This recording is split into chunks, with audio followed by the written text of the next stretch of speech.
Bismillahirrahmanirrahim. Assalamualaikum warahmatullahi wabarakatuh. Perkenalkan, nama saya Arzi Januari Jaimani. Pada kesempatan kali ini, saya akan menjelaskan mengenai materi hukum keluarga menurut KUH Perdata atau BW dan menurut Undang-Undang Nomor 1 Tahun 1974 tentang perkawinan, serta materi terkait dengan waris BW. Dimulai dari pengertian atau definisi hukum keluarga. Hukum keluarga berasal dari bahasa Belanda, yakni family recht. Menurut para ahli, dalam hal ini Salim HS, pengertian hukum keluarga adalah keseluruhan dari kaidah atau norma hukum, baik tertulis maupun tidak tertulis, yang mengatur mengenai hubungan hukum atas pernikahan, perceraian, harta benda di dalam pernikahan, kekuasaan orang tua, perwalian, dan pengampuan. Dengan demikian, dilihat dari definisi tersebut, dapat terlihat bahwa ruang lingkup kajian hukum keluarga ini meliputi perkawinan, perceraian, harta benda dalam perkawinan, kekuasaan orang tua, pengampuan, dan perwalian. Selanjutnya, sumber hukum keluarga. Sumber hukum keluarga tertulis yang menjadi rujukan di Indonesia itu meliputi: pertama, ada KUH Perdata atau Burgerlijk Wetboek. Yang kedua, ada peraturan perkawinan campuran. Yang ketiga, ada Ordonansi Perkawinan Indonesia, Kristen, Jawa, Minahasa, dan Ambon. Yang keempat, Undang-Undang Nomor 32 Tahun 1954 tentang pencatatan nikah, talak, dan rujuk untuk yang beragama Islam. Yang kelima, ada Undang-Undang Nomor 1 Tahun 1974 tentang perkawinan. Yang keenam, Peraturan Pemerintah Nomor 9 Tahun 1975 tentang peraturan pelaksanaan Undang-Undang Nomor 1 Tahun 1974 tentang perkawinan.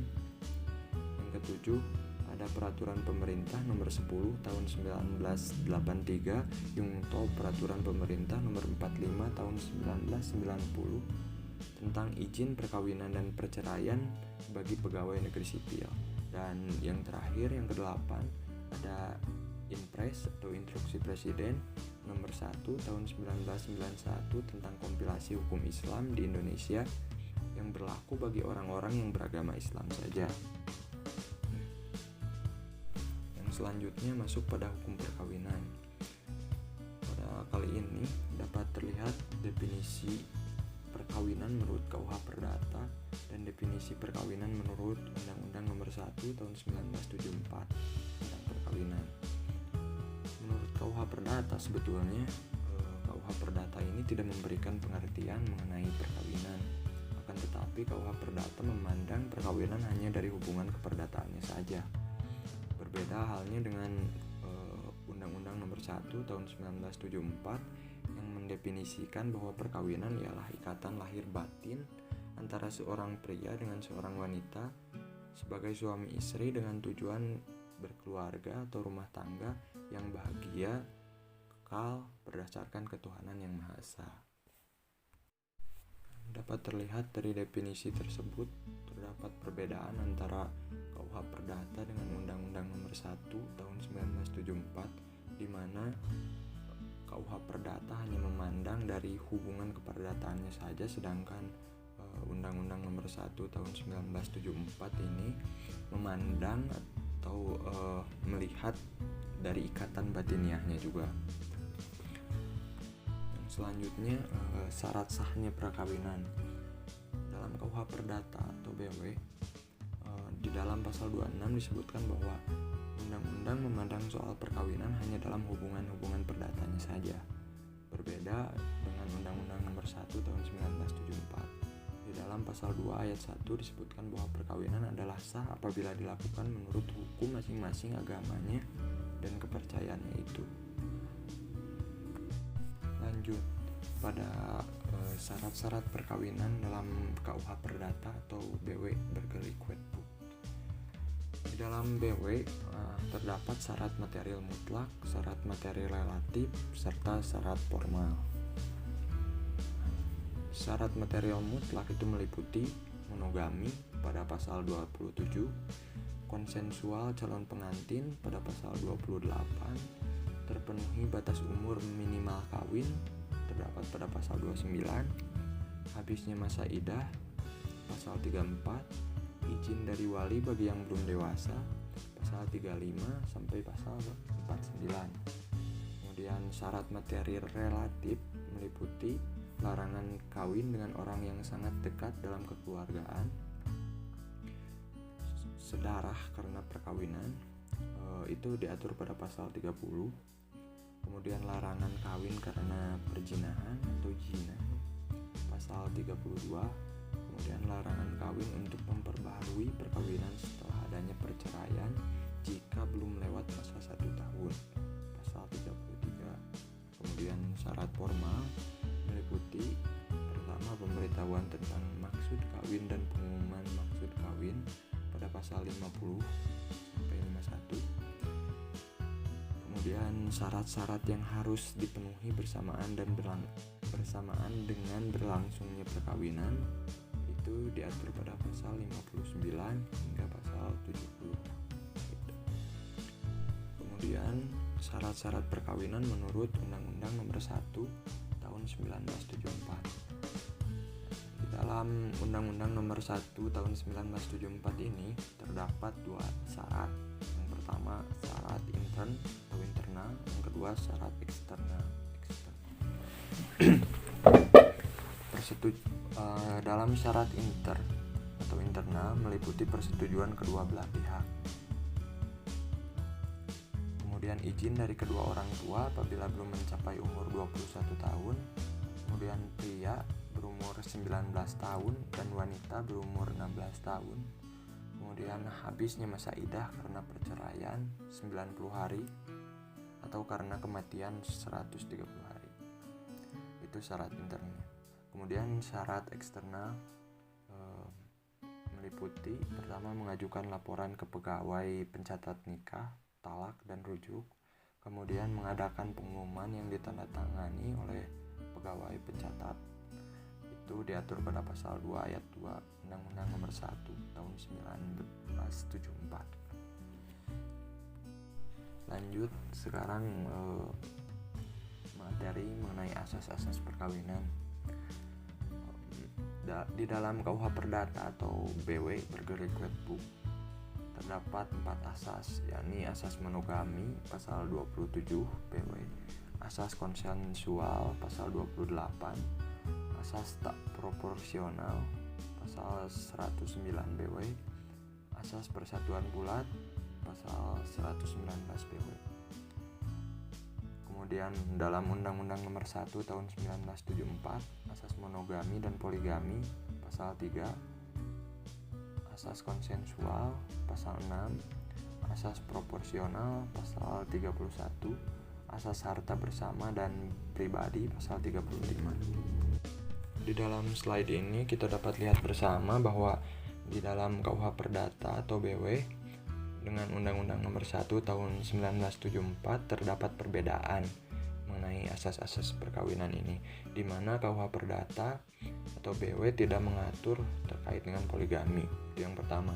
Yang kedua, dalam KUH Perdata atau BW itu diatur adanya asas tak proporsional, sedangkan di dalam Undang-Undang Nomor 1 Tahun 1974 itu asas proporsional. Selanjutnya materi mengenai pencegahan dan pembatalan perkawinan dalam KUH Perdata atau BW. Pihak yang berwenang mengajukan pencegahan menurut pasal 14 dalam KUH Perdata yaitu pertama keluarga dari garis keturunan ke atas saudara, kemudian wali nikah, kemudian pengampu, pihak yang berkepentingan, suami atau istri yang terdahulu terikat pasal 15, kemudian pejabat yang berwenang itu dijelaskan pada pasal 16, kemudian pihak yang berwenang mengajukan pembatalan ini diatur pada pasal 23, salah satunya adalah keluarga dalam garis keturunan lurus ke atas, kemudian suami atau istri, kemudian pejabat yang berwenang selama perkawinan belum diputuskan begitu.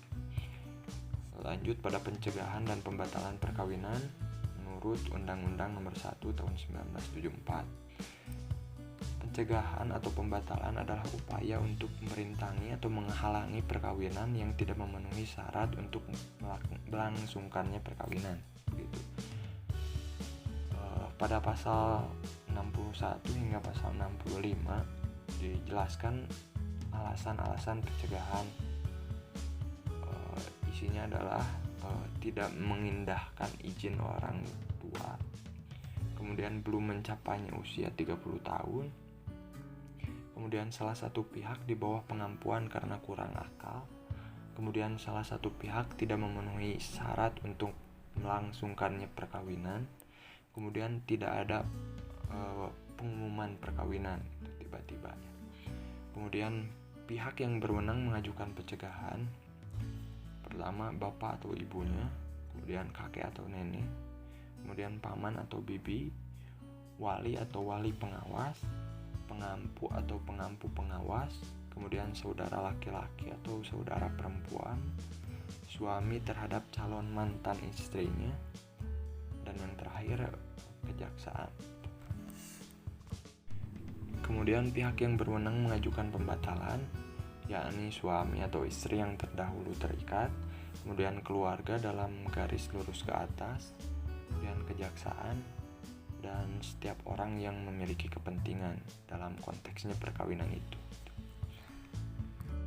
Selanjutnya masuk pada materi perjanjian perkawinan dalam KUH Perdata atau Berkeley-Quote.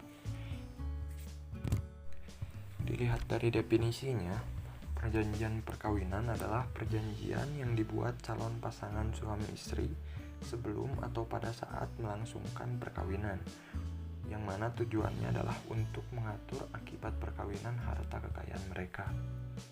Pada pasal 147 KUH Perdata dijelaskan bahwa perjanjian kawin harus dibuat dengan akta notaris sebelum perkawinan itu dilangsungkan, dan akan menjadi batal bila tidak dibuat secara demikian. Perjanjian itu akan mulai berlaku pada saat pernikahan dilangsungkan, tidak boleh ditentukan saat lain untuk itu. Kemudian pasal 149 KUH Perdata menjelaskan bahwa setelah perkawinan berlangsung, perjanjian kawin itu tidak boleh diubah dengan cara apapun, berarti mutlak gitu. Selanjutnya perjanjian perkawinan dalam Undang-Undang Nomor 1 Tahun 1974. Mengenai perjanjian perkawinan itu diatur di dalam Undang-Undang Nomor 1 Tahun 1974, tepatnya pada pasal 29 yang berbunyi, pasal 1, pada waktu atau sebelum perkawinan dilangsungkan, kedua belah pihak atas persetujuan bersama dapat mengadakan perjanjian tertulis yang disahkan oleh pegawai pencatat perkawinan, setelah mana isinya berlaku juga terhadap pihak ketiga, sepanjang pihak ketiga tersangkut. Kemudian ayat 2-nya, perjanjian tersebut tidak dapat disahkan bila mana melanggar batas-batas hukum, agama, dan kesusilaan. Ayat 3-nya, perjanjian tersebut mulai berlaku sejak perkawinan itu dilangsungkan. Yang keempat, atau ayat 4, selama perkawinan berlangsung, perjanjian tersebut tidak dapat dirubah kecuali bila dari kedua belah pihak ada persetujuan untuk merubah dan perubahan tidak merugikan pihak ketiga. Lanjut, masuk pada materi hak dan kewajiban suami istri dalam KUH Perdata atau BW. Pada pasal 103 dijelaskan bahwa suami istri wajib saling menolong dan saling membantu. Kemudian pasal 104, suami istri wajib memelihara dan mendidik anaknya. Pasal 105 ayat 1, suami menjadi kepala keluarga. Kemudian pasal 152 ayat 2, suami wajib memberi bantuan kepada istrinya. Kemudian pasal 153 ayat 3, suami harus mengurus harta kekayaan milik pribadi istrinya. Pasal 105 ayat 4, suami berhak mengurus harta kekayaan bersama. Kemudian pasal 106 ayat 1, istri harus patuh kepada suaminya. Kemudian pasal 106 ayat 2, istri wajib tinggal bersama suaminya. pasal 118, istri berhak membuat surat wasiat tanpa izin suaminya. Menurut KUH Perdata, kewajiban dan hak suami istri itu tercantum pada pasal-pasal seperti berikut. Ya, kemudian hak dan kewajiban suami istri dalam Undang-Undang Nomor 1 Tahun 1974. Di dalam Undang-Undang Nomor 1 Tahun 1974 ini diatur mengenai hak dan kewajiban di antara suami istri, yaitu pada pasal 33, suami istri wajib saling mencintai, hormat menghormati, setia, dan memberi bantuan lahir batin yang satu kepada yang lain, satu sama lain. Kemudian pasal 34 ayat 1, suami wajib melindungi istrinya dan memberikan segala sesuatu keperluan hidup rumah tangga sesuai dengan kemampuannya. Kemudian pasal 34 ayat 2, istri wajib mengatur urusan rumah tangga sebaik-baiknya. Kemudian pasal 34 ayat 3, jika suami atau istri melalaikan kewajibannya masing-masing, dapat mengajukan gugatan ke pengadilan. Artinya, suami atau istri wajib saling setia dan mencintai, hormat menghormati, dan saling memberi bantuan secara lahir dan batin. Suami wajib melindungi dan memenuhi keperluan hidup rumah tangga sesuai pada kemampuan suami tersebut. Begitu pula dengan kewajiban dan hak sang istri. Istri wajib mengatur urusan rumah tangga yang sebaik-baiknya, semaksimal mungkin. Selanjutnya masuk pada materi harta benda dalam perkawinan. Yang pertama menurut KUH Perdata atau berikut. Di dalam KUH Perdata ini dijelaskan di dalam pasal 119 mengenai harta benda yang diperoleh sepanjang perkawinan itu menjadi harta bersama, meliputi seluruh harta perkawinan, yaitu harta yang sudah ada pada waktu perkawinan, harta yang diperoleh sepanjang perkawinan. Terdapat pengecualian apabila pertama adanya perjanjian kawin, yang kedua adanya hibah atau warisan yang ditetapkan oleh pewaris. Ketentuan itu diatur pada pasal 120 KUH Perdata. Harta kekayaan persatuan demi hukum bubar karena pertama adanya kematian salah satu pihak, suami ataupun istri. Kemudian berlangsungnya perkawinan baru istri atas izin hakim setelah adanya keadaan tak hadir suami. Kemudian adanya perceraian, kemudian perpisahan meja dan tempat tidur, dan yang terakhir perpisahan harta kekayaan.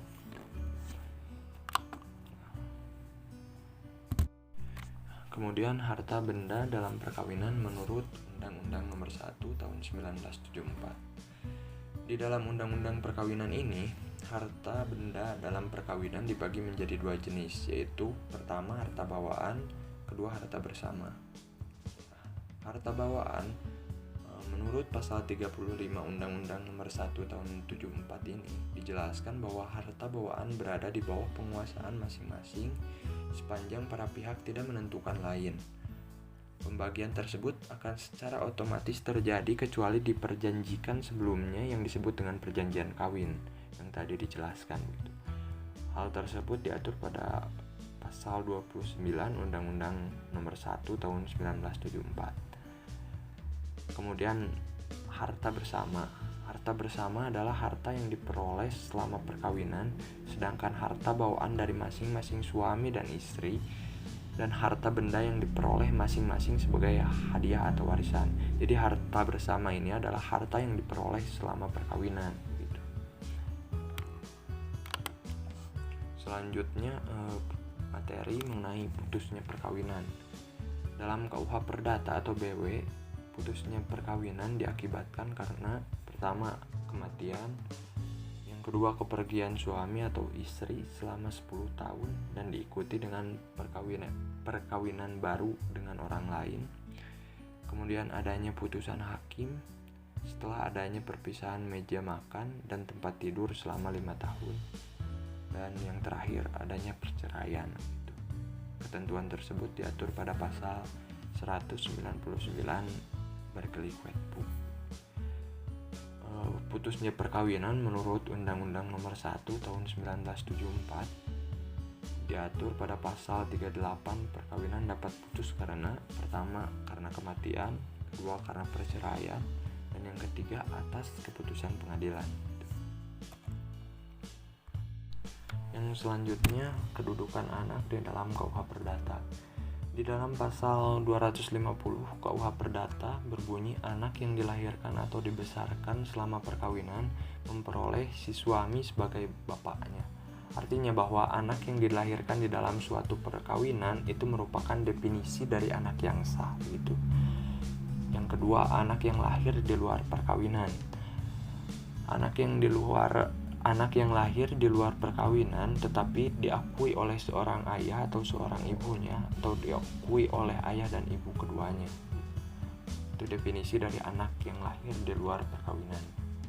Dan pada poin ketiga, menjelaskan bahwa anak yang menurut hukum tidak punya ayah dan tidak punya ibu. Hal ini dapat terjadi pada anak di luar perkawinan dan tidak diakui oleh kedua orang tuanya. Kedudukan anak dalam Undang-Undang Nomor 1 Tahun 1974. Pada pasal 42 Undang-Undang Nomor 1 Tahun 1974 disebutkan bahwa anak yang sah adalah anak yang dilahirkan dalam atau sebagai akibat dari perkawinan yang sah. Dengan demikian, definisi dari anak yang sah terdapat persamaan antara Undang-Undang Nomor 1 Tahun 1974 dengan definisi dari anak yang sah menurut KUH Perdata. Nah, yang selanjutnya, perkawinan campuran dan perkawinan di luar Indonesia dalam KUH Perdata atau Berkeley Quedbu. Menurut pasal 83 KUH Perdata, perkawinan yang dilangsungkan di luar Indonesia, baik antara warga negara Indonesia satu sama lain ataupun antara mereka dan warga negara lain adalah sah jika perkawinan itu dilangsungkan menurut cara yang lazim dan dalam negeri, di mana perkawinan itu dilangsungkan dan suami istri warga negara Indonesia tidak melanggar ketentuan-ketentuan yang diatur di dalam Kitab Undang-Undang Hukum Perdata atau Berkeley Quedbu. Kemudian diperjelas dalam pasal 84 KUH Perdata, dalam waktu 1 tahun setelah suami istri itu kembali di wilayah Indonesia, maka perkawinan itu harus dibuktikan dalam daftar pencatatan perkawinan di tempat tinggal mereka. Kemudian perkawinan campuran dan perkawinan di luar Indonesia menurut Undang-Undang Nomor 1 Tahun 1974 tentang perkawinan. Pertama, mengenai definisi maksud dari perkawinan campuran itu dijelaskan di dalam pasal 57 Undang-Undang Nomor 1 Tahun 1974 yang berbunyi, yang dimaksud dengan perkawinan campuran dalam undang-undang ini ialah perkawinan antara dua orang yang di Indonesia tunduk pada hukum yang berlainan karena perbedaan kewarganegaraan dan salah satu pihak berkewarganegaraan Indonesia. Sedangkan perkawinan campuran yang dilangsungkan di Indonesia, menurut Undang-Undang perkawinan campuran tidak dapat dilangsungkan sebelum terbukti bahwa syarat-syarat perkawinan yang ditentukan oleh hukum yang berlaku bagi para pihak telah dipenuhi. Gitu. Dalam perkawinan di luar Indonesia, ketentuan-ketentuan yang harus dipenuhi antara lain dilakukan menurut hukum yang berlaku di negara perkawinan itu dilangsungkan. Dan bagi warga negara Indonesia, perkawinan tidak melanggar ketentuan undang-undang perkawinan. Apabila perkawinan ini akan dilangsungkan di luar Indonesia, maka pasangan harus melakukan pencatatan dan pelaporan pada Dinas Kependudukan dan Catatan Sipil di Indonesia dalam kurun waktu 1 tahun. Setelah selesai pembahasan mengenai hukum keluarga atau perkawinan menurut Undang-Undang Nomor 1 Tahun 1974 tentang perkawinan dan menurut KUH Perdata atau BW, sekarang masuk pada materi hukum waris. Apabila melihat dari definisinya, hukum waris adalah suatu hukum yang mengatur peninggalan harta seseorang yang telah meninggal dunia diberikan kepada yang berhak, seperti keluarga dan masyarakat yang lebih berhak. Pada pasal 830 Bergelikwet Book atau KUH Perdata dijelaskan bahwa pewarisan terjadi apabila adanya suatu kematian. Di dalam KUH Perdata ini terdapat dua cara untuk mendapat suatu warisan. Yang pertama secara ab intesto atau ahli warisnya ditentukan menurut undang-undang.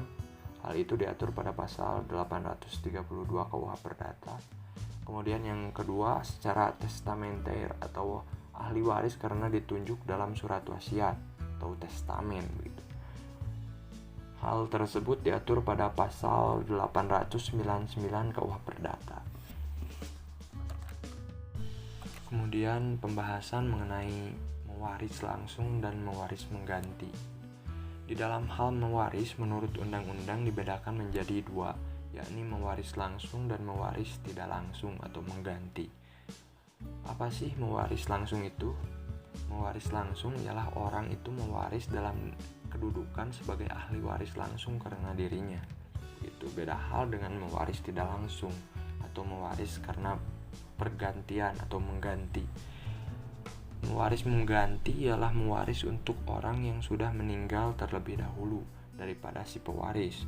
Ia menggantikan ahli waris yang telah meninggal lebih dulu daripada si pewaris. Selanjutnya masuk pada pembahasan golongan ahli waris. Golongan ahli waris ini menunjukkan siapa ahli waris yang lebih didahulukan berdasarkan urutannya. Artinya bahwa ahli waris golongan 2 tidak dapat atau tidak bisa mewarisi harta peninggalan si pewaris. Dalam hal ini apabila waris golongan 1 masih ada, begitupun seterusnya. Artinya bahwa golongan 1 apabila ada menutup golongan yang ada di atasnya. Golongan 2 apabila ada menutup golongan yang ada di atasnya. Begitu seterusnya. Nah, golongan 1 ini terdiri dari suami istri yang hidup terlama, anak beserta keturunannya, ahli waris, dan termasuk dalam golongan pertama bahwa suami istri bagiannya sama dengan bagian anak. Hal tersebut dijelaskan pada pasal 852 KUH Perdata. Kemudian golongan 2 ini terdiri dari ayah dan ibu, kemudian saudara si pewaris, kemudian keturunannya. Hal tersebut diatur pada pasal 854 ayat 1 KUH Perdata. Kemudian golongan 3 terdiri dari kakek dan nenek, baik dari pihak bapak maupun dari pihak ibu, kemudian orang tua kakek dan nenek itu, dan seterusnya ke atas. Diatur pada pasal 853 KUH Perdata. Kemudian golongan 4 ini meliputi paman dan bibi, baik dari pihak bapak maupun pihak ibu, kemudian keturunan paman dan keturunan bibi, sampai derajat ke-6 dihitung dari si pewaris yang meninggal. Kemudian saudara dari kakek dan nenek beserta keturunannya, sampai derajat ke-6 dihitung dari si meninggal atau si pewaris yang meninggal. Hal tersebut diatur pada pasal 858 KUH Perdata. Setelah menjelaskan golongan 1 hingga golongan 4, kemudian golongan 1 terdiri dari apa saja gitu, golongan 2 terdiri dari apa saja hingga seterusnya, kemudian masuk pada contoh soal waris golongan 1. Contohnya adalah di sini ditulis cerita bahwa Bapak Mohan, seorang pewaris yang meninggal dunia, meninggalkan 2 anak kandung yaitu Ronald dan Sheikh, dan juga meninggalkan 2 orang cucu yaitu Fuad dan Greg. Apabila diketahui harta warisan yang ditinggalkan Bapak Mohan senilai 9 juta, berapa bagian masing-masing? Ronald dan Sheikh mendapat 1/3 bagian dari harta warisan. Sedangkan untuk cucu Bapak Mohan yaitu Fuad dan Greg sebagai mewaris mengganti, yaitu 1/3 itu dibagi 2 untuk Fuad dan Greg. Jadi masing-masing hanya mendapatkan 1/6 bagian dari harta warisannya. Bisa dilihat gambar garis keturunannya, huruf-hurufnya itu diambil dari huruf awal yang ada pada cerita. Pada bagan ini atau pada gambar ini terlihat bahwa M adalah si pewaris atau Bapak Mohan tersebut, kemudian tidak memiliki istri, memiliki 2 orang anak dan 2 orang cucu sebagai mewaris pengganti. Apabila harta warisannya itu senilai 9 juta, maka pembagiannya adalah untuk Ronald 1/3 kali 9 juta sama dengan 3 juta. Untuk Syekh 1/3 kali 9 juta sama dengan 3 juta. Untuk Fuad dan Greg karena cucu atau sebagai mewaris mengganti anak dari Bapak Mohan yang telah meninggal, jadi 1/3 itu dibagi 2 untuk Fuad dan Greg. Jadi 1/6 dikali 9 juta sama dengan 1.500.000 rupiah. Begitupun dengan Greg sama 1/6 dikali 9 juta sama dengan 1.500.000. Kemudian contoh soal waris golongan 1 yang kedua. Di sini ada cerita lagi. Bapak Abdul seorang pewaris yang meninggal dunia, meninggalkan istri yaitu Bonita dan 2 orang anak yaitu Cherry, Dedi, dan Erika. Maksudnya 3 orang anak. Apabila diketahui harta warisan yaitu 17 juta rupiah, berapa bagian masing-masing yaitu Bonita, Cherry, dan Dedi dan Erika gitu. Penjelasannya berada pada pasal 852A. Bagaimana suami atau istri yang hidup terlama, maka bagian warisannya adalah sama besar dengan bagian anak yang ditinggalkan. Dengan demikian, maka bagian dari masing-masing, yakni istrinya yaitu Bonita, kemudian anak-anaknya Cherry, Dedi, dan Erika, yaitu mendapat 1/4 bagian dari harta warisan. Bisa dilihat bagan atau gambar dari garis keturunan dari cerita soal waris golongan 1 tersebut.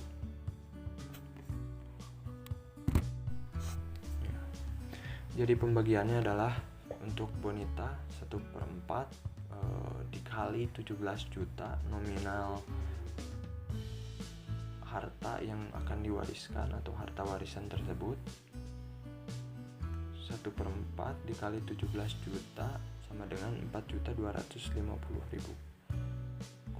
Kemudian Cherry juga sama, 1/4 dikali 17 juta rupiah sama dengan 4.250.000 rupiah. Kemudian Dedi 1/4 dikali 17 juta rupiah sama dengan 4.250.000 rupiah. Erika juga sama, 1/4 dikali 17 juta rupiah sama dengan 4.205.000 rupiah gitu. Kemudian selanjutnya masuk pada contoh soal waris golongan kedua. Ya, bisa dilihat contoh soalnya adalah Bapak Iwan seorang pewaris yang meninggal dunia, meninggalkan ayah yaitu Amar, kemudian Ibu Budiawati dan 2 saudara kandung yaitu Coki dan Dery. Apabila diketahui harta warisan yang ditinggalkan Bapak Iwan itu nominalnya 21 juta rupiah, berapa bagian masing-masing? Jawaban tersebut merujuk pada pasal 854 ayat 2. Si bapak dan si ibu mendapat 1/4 jika si meninggalkan lebih dari seorang saudara laki-laki atau perempuan, sedangkan 2/4 bagiannya selebihnya menjadi bagian saudara laki atau perempuan itu. Teman-teman bisa dilihat untuk bagan atau gambar dari garis keturunannya. Di sini I itu Bapak Iwan sebagai pewaris, kemudian A ayahnya, B ibunya, C dan D itu saudara-saudara atau saudara kandung dari Bapak Iwan sebagai pewaris. Untuk pembagiannya, Amar ayahnya 1/4 dikali 21 juta ribu rupiah sama dengan 5.250.000. Kemudian Bonita juga sama, 1/4 dikali 21 juta nominal dari harta warisan 21 juta ribu rupiah sama dengan 5.250.000 rupiah. Kemudian Coki dan Dery sebagai saudara kandung dari Bapak Iwan sebagai pewaris 2/4 atau sisanya dikali 1/2 sama dengan 1/4. 1/4 dikali 21 juta sama dengan 5.250.000 rupiah. Masing-masing Coki dan Dery mendapat 1/4, yaitu 5.250.000 rupiah. Lanjut contoh soal waris golongan 2 yang kedua. Absar adalah pewaris yang meninggalkan ahli waris 3 saudara kandung, Mondi, Nano, Opik atau MNO. Kemudian memiliki saudara tiri dari garis keturunan ayah 1 orang yaitu Rudi atau R, dan 1 saudara tiri dari garis keturunan ibu yaitu Satria S. Apabila diketahui harta warisan yang ditinggalkan Absar adalah 39 juta, berapa masing-masing dari Mondi, Nano, Opik, Rudi, dan Satria atau MNORS?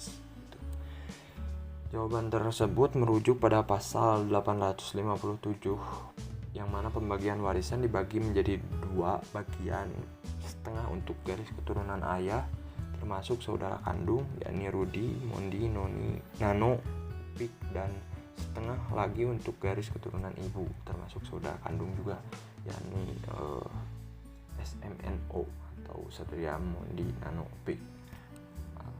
Berikut garis keturunannya bisa dilihat. A adalah si pewaris yang meninggal, kemudian meninggalkan saudara kandung MNO, kemudian meninggalkan 1 orang saudara tiri dari garis keturunan ayah yaitu R, dan 1 orang saudara tiri dari garis keturunan ibu yaitu S.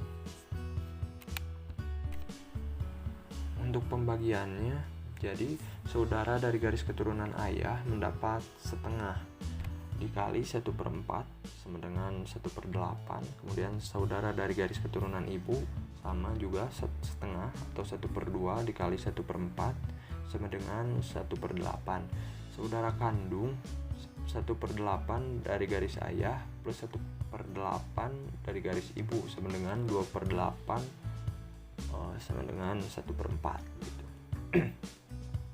Jadi untuk R atau Rudi sama dengan 1/8 dikali 39 juta nominal dari harta waris 39 juta ribu rupiah sama dengan 4.875.000 rupiah.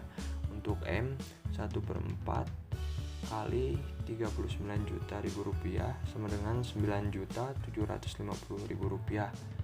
Kemudian Nano juga atau N sama 1/4 dikali 39 juta ribu rupiah sama dengan 9.750.000 rupiah. Untuk Opik juga sama 1/4 dikali 39 juta ribu rupiah sama dengan 9.750.000 rupiah. Dan yang terakhir S atau Satria, saudara tiri, yaitu mendapat 1/8 dikali 39 juta ribu rupiah sama dengan 4.875.000 rupiah. Yang selanjutnya contoh soal waris golongan 3. Di sini bisa dilihat ada cerita Pedro atau P adalah seorang pewaris yang meninggal dunia, meninggalkan ahli waris dari garis keturunan ayah yaitu kakek X dan nenek Y, ahli waris dari garis keturunan ibu yaitu kakek Z. Apabila diketahui harta warisan yang ditinggalkan si pewaris adalah 47 juta, berapa bagian masing-masing yaitu kakek X, nenek Y, dan kakek Z? Hal tersebut merujuk pada pasal 858 KUH Perdata. Jadi harta warisan itu dibagi dua terlebih dahulu, yakni setengah atau 1/2 untuk garis keturunan ayah dan setengah untuk garis keturunan ibu. Jadi untuk kakek dan nenek dari garis keturunan ayah, setengah dibagi dua, jadi masing-masing 1/4. Sedangkan kakek dari garis keturunan ibu mendapatkan bagian setengah karena tidak dibagi dua. Dapat dilihat bagannya atau garis keturunannya. P ini Pedro si pewaris, kemudian memiliki ahli waris dari garis keturunan ibu kakek yaitu Z, kemudian memiliki ahli waris dari garis keturunan ayah yaitu X dan Y atau kakek dan nenek. Untuk pembagiannya, X yaitu 1/4 dikali 47 juta sama dengan 11.750.000. Kemudian Y atau nenek dari kakek yaitu 1/4 dikali 47 juta sama dengan 11.750.000 rupiah gitu. Dan untuk kakek dari pihak ibu, berhubung tidak dibagi dua atau tidak ada nenek dari garis keturunan ibu, menjadikan kakek tersebut memiliki bagian setengah dikali 47 juta sama dengan 23.500.000 rupiah gitu. Ya, selanjutnya masih contoh soal waris golongan 3. Sekarang yang keduanya, contoh soal B atau Bayu meninggal dunia. Ia tidak memiliki keturunan. Keluarga ia hanya mempunyai kakek dan nenek yaitu Sofian dan Tati atau S dan T dari pihak ayah dan kakek nenek dari pihak ibu yaitu U dan V. Apabila diketahui harta warisan yang ditinggalkan si pewaris adalah 69 juta, berapa bagian masing-masing? Untuk menjawab hal ini atau kasus ini merujuk pada pasal 858 KUH Perdata juga, yang mana harta warisan dibagi dua terlebih dahulu, yakni 1/2 atau setengah untuk garis keturunan ayah dan setengah untuk garis keturunan ibu juga. Jadi untuk kakek dan nenek dari garis keturunan ayah setengah dibagi dua menjadi masing-masing memiliki atau mempunyai bagian 1/4, setengah dibagi dua gitu. Begitu pula untuk kakek dan nenek dari garis keturunan ibu, setengah dibagi dua jadi 1/4 untuk masing-masing gitu. Untuk gambarnya bisa dilihat, B ini adalah si pewaris, kemudian ahli waris dari garis keturunan ibu, kakek dan nenek U dan V, kemudian dari garis keturunan ayah S dan T, kakek dan nenek juga.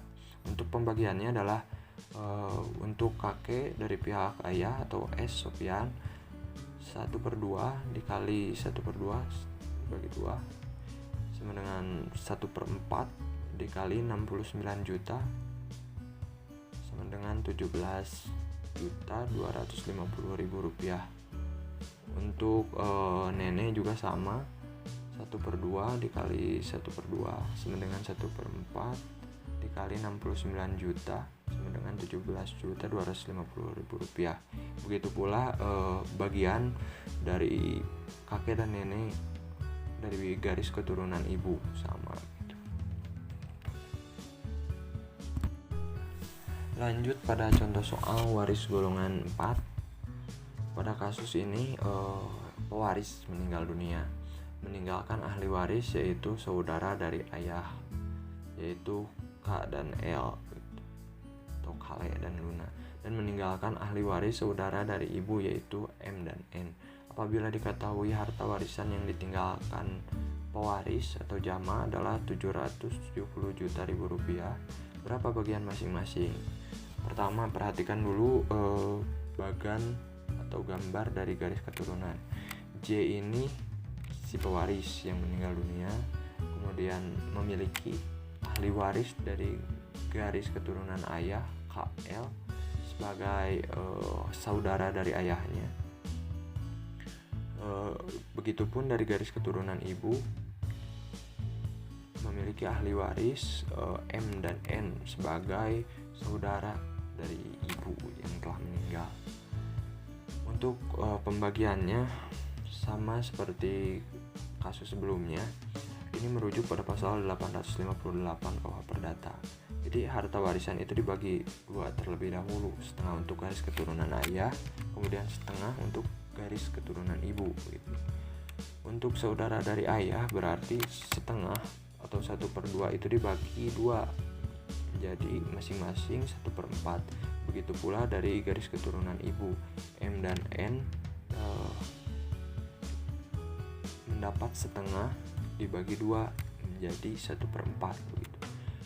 Jadi KLMN mendapat 1/2 dikali 1/2 atau dibagi dua ya, sama dengan 1/4 dikali 770 juta rupiah atau nominal pada harta warisan yang hasilnya adalah 192.500.000 rupiah. Untuk masing-masing mendapat bagian 192.500.000 rupiah dari harta warisan si pewaris yang jumlahnya 770 juta rupiah. Ya, selanjutnya contoh soal waris golongan 4 yang kedua. Di sini ada cerita bahwa Junayadi sebagai pewaris yang meninggal dunia meninggalkan ahli waris yaitu satu saudara kandung dari ayah yaitu Roger atau R dan dua saudara kandung dari ibu yaitu S dan T atau Sarmin dan Tarmin.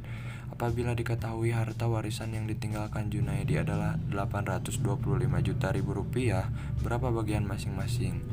Ya, teman-teman pertama perhatikan dulu bagan atau gambar garis dari keturunan cerita tersebut.